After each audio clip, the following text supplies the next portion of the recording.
We arrived in León a day ahead of schedule and were able to have a full day of rest in the city. We found breakfast at a nearby cafe and ran into some familiar Australian faces on the way out. We had a lot of time to take in the significant landmarks of the city, and first on our list was the cathedral.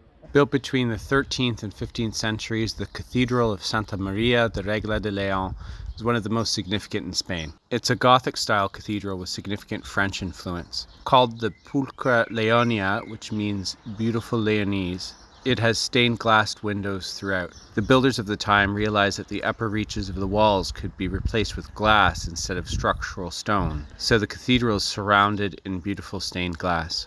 There is 1,800 square meters of stained glass in the cathedral, the majority dating back to the original dates of construction. Themes of nature persist in the designs of the glass, including pine cones, branches, flowers, wheat, livestock, and of course lions.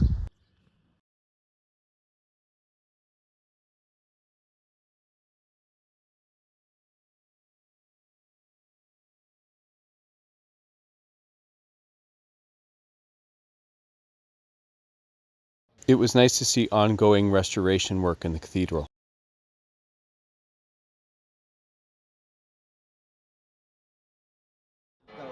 The cloister was also quite spectacular, mimicking the front facade, and some limestone-looking pillars that were quite worn and discolored. Ceilings of the walkways were quite ornate, more detailed than inside of the cathedral, even with color persisting in spots as a result of their protection from erosion. Following our visit, we sat to have coffee, soaking in the view of the cathedral square.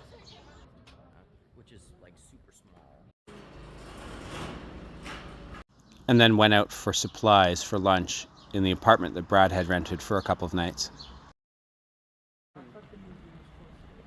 Following lunch, we went out into a light rain and wound up at Casa Botines, a house designed by Gaudi in 1893.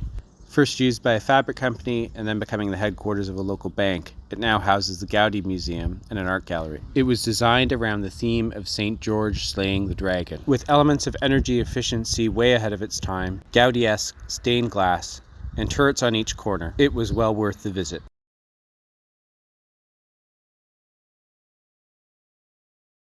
With more afternoon to spare, we found an interesting bar for a couple rounds of drinks.